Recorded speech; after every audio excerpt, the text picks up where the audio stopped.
आम का सीजन खत्म ही होने जा रहा है, तो क्यों ना कुछ ऐसा बनाया जाए जिससे कि पूरी साल आम का मजा लिया जा सके।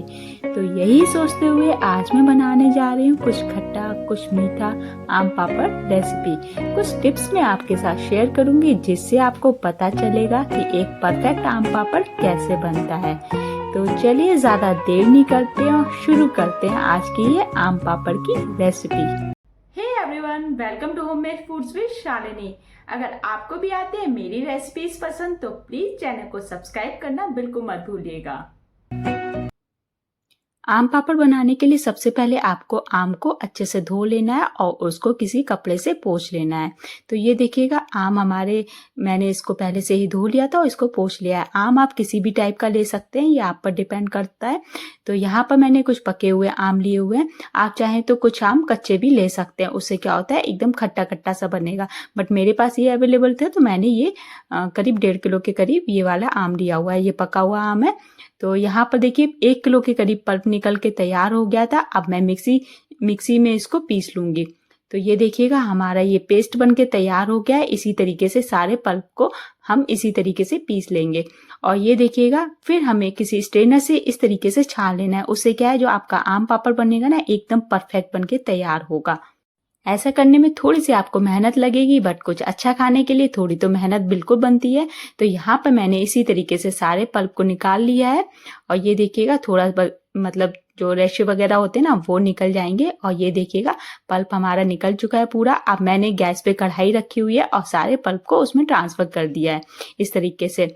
अब मैं गैस की फ्लेम को यहाँ पर थोड़ी देर के लिए हाई रखूंगी।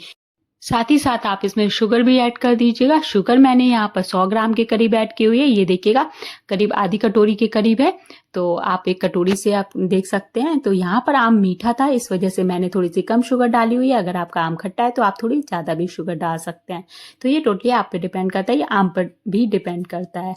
तो यहाँ पर देखिए जो हमारे जो पल्प था ये अच्छे से बॉयल हो चुका है। अब मैं जो गैस की फ्लेम है उसको मीडियम कर दूंगी और बीच बीच में स्टर जरूर करते रहिएगा। उससे क्या है बबल्स तो नहीं आएंगे। जब आप स्टर करेंगे तो बबल्स भी नहीं आएंगे और आपका जो पल्प होता है वो नीचे भी नहीं लगेगा। तो ये इस तरीके से मैं साथ ही साथ स्टर करती जा रही हूँ। इस प्रोसेस में आपको करीब 20 मिनट लग जाएगा और आपको ओवर कुक भी बिल्कुल नहीं करना है। इस बात का भी आप खास ध्यान रखिएगा। अगर आप ओवर कुक करेंगे तो आपका जो पल्प है आम पापड़ जब बनके तैयार होगा तो हल्का सा ब्लैक आ जाएगा और उसमें क्या होगा कि जो उसका टेस्ट होगा वो भी अच्छा नहीं लगेगा। अब मैंने यहाँ पे 2 नींबू का रस दिया हुआ, थोड़ा सा खट्टा ज़्यादा अच्छा लगता है तो उसको छान लिया था। और जब हमारा जो पल्प है हल्का सा गाढ़ा हो गया था, ट्रांसपेरेंट हो गया था, करीब 15 मिनट के बाद ये हमारा पल्प ट्रांसपेरेंट हो गया था। तो मैंने यहाँ पर लेमन जूस मिला दिया है। उसके बाद मैं यहाँ पर 5 मिनट के लिए फिर से इसको हीट दूंगी, अच्छे से पकाऊंगी।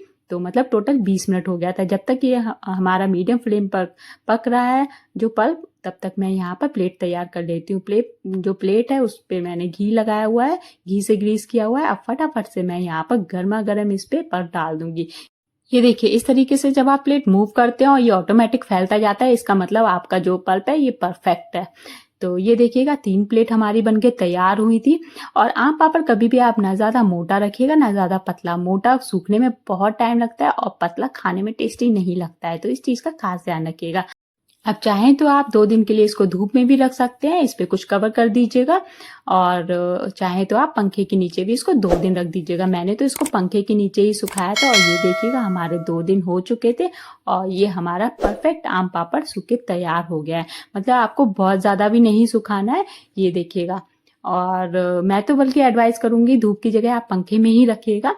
तो उससे क्या होता है डस्ट वगैरह आने की भी टेंशन नहीं रहती है और परफेक्ट बनके तैयार होता है। ये देखिए ऊपर घी आ गया है। एनीवेज कोई मैटर नहीं करता है, ये घी जब मेल्ट होगा तो ऊपर आ जाएगा। अब मैंने नाइफ से इसके किनारों को खोल दिया है और ये देखिएगा अपने आप बहुत ही इजीली आम पापड़ ये निकल के तैयार हो जाता है। एकदम ग्लॉसी शाइनी सा बन के तैयार हुआ है। इसी तरीके से मैं दूसरी प्लेट का भी आम पापड़ निकाल लेती हूँ। पहले चाकू से उसके जो पूरा जो किनारी है उसको मतलब चाकू से निकालेंगे इस तरीके से और फिर आप हाथों से इजीली मतलब निकाल सकते हैं। इसमें कोई भी प्रॉब्लम नहीं आएगी आपको। इस तरीके से अगर आप बनाएंगे आई एम श्योर आपका आम पापड़ भी बिल्कुल परफेक्ट बनेगा। ये देखिएगा कितना इजीली निकल रहा है ना, आप देख पा रहे होंगे। और आम पापड़ कभी भी ना ज़्यादा मोटा रखिएगा ना ज़्यादा पतला। जो मोटा रखेंगे तो उसमें मतलब कि सूखने में बहुत टाइम लगेगा, और पतला रखेंगे तो वो खाने में वो टेस्ट नहीं आएगा। तो इस चीज़ का भी ध्यान रखिएगा। तो अब मैं इसकी जो स्लाइसेस हैं वो भी निकाल ले रही हूँ। यहाँ पर पहले मैं आपको रोल करके दिखाऊंगी। तो ये देखिएगा इस तरीके से, या तो पिज़्ज़ा कटर या आप चाकू से इस तरीके से इसको निकाल लीजिएगा, और फिर आप इसको इस तरीके से रोल कर दीजिएगा। ये देखिएगा कितना इजीली बनके तैयार होता है और कितना स्मूथ सा मतलब लग रहा है। तो आप बताइएगा आपको ये मेरी रेसिपी कैसी लगी है। और अगर आप चाहते हैं इसमें मसाला पड़ना चाहिए था, मसाले वाला आम पापड़ चटपटा सा बनना चाहिए था, तो आप इसमें जब आपने नींबू का रस डाला था तो उस समय आप जो मतलब जो भी मसाले होते हैं, जीरा पाउडर वगैरह, अमचूर पाउडर, चाट मसाला, काला नमक वगैरह ऐड करके भी आप इसको बना सकते हैं। तो ये देखिएगा हमारे ये रोल्स हैं वो तैयार हो गए हैं आम पापड़ के। और आप बताइए कमेंट करके कि आप किस तरीके से आम पापड़ बनाते हैं। क्या आपको इस तरीके से जो हमारी रेसिपी है वो अच्छी लग रही है, अच्छी नहीं भी लग रही है तो फिर भी आप कमेंट करना मत भूलिएगा, क्योंकि आपके कमेंट्स मेरे लिए बहुत मायने रखते हैं। अब यहाँ पर मैं इसकी जो स्लाइसेस है वो भी काट के दिखा दे रही हूँ। जब भी आप स्लाइसेस काटते हैं तो थोड़ा सा अच्छा दिखने के लिए आप जो बीच का पार्ट होता है ना वो लीजिएगा, जो किनारे का होता है ना वो हटा दीजिएगा। तो ये स्क्वायर में या रेक्टेंगल में कट के तैयार होगा। तो ये देखिएगा हमारी सभी स्लाइसेस बनके तैयार हो गई हैं, और आप देख पा रहे होंगे। तो जहाँ पर आपको लगता है कि ये स्क्वायर या रेक्टेंगल नहीं है तो आप उसका वो पार्ट कट कर सकते हैं। और ये देखिएगा एकदम बहुत बढ़िया वाला आम पापड़ बनके तैयार हुआ था। फ्रेंड्स, आप मुझे इंस्टाग्राम और फेसबुक पे भी फॉलो कर सकते हैं, तो लिंक आपको डिस्क्रिप्शन बॉक्स में मिल जाएगा। इस तरीके से आप भी आम पापड़ बनाइएगा, मार्केट से आपको ज़्यादा अच्छा लगेगा। ना ही इसमें कोई कलर ऐड है, ना ही कोई प्रिजर्वेटिव। और आप इसकी स्लाइस देखिएगा, आप इसकी मोटाई देखिएगा, एकदम परफेक्ट जिसको बोलते हैं ना। और कलर भी कितना अच्छा आया हुआ है, कुछ भी डालने की ज़रूरत नहीं है। आप इस तरीके से बनाइएगा और आप मतलब खा के देखिएगा, फिर आप बताइएगा कि आपको कैसा लगा। तो अगर आपको भी मेरी रेसिपीज आती हैं पसंद तो प्लीज़ चैनल को सब्सक्राइब करना बिल्कुल मत भूलिएगा। और मैं लाती हूँ हफ्ते में 4 रेसिपीज, तो उसके लिए आप मेरा बेल आइकन ज़रूर प्रेस कीजिएगा, जिससे आपको टाइम टू टाइम नोटिफिकेशन मिलता रहे। तो चलिए इसी तरीके की प्यारी प्यारी रेसिपीज के साथ मैं आपसे मिलती रहूँगी। तब तक के लिए बाय बाय।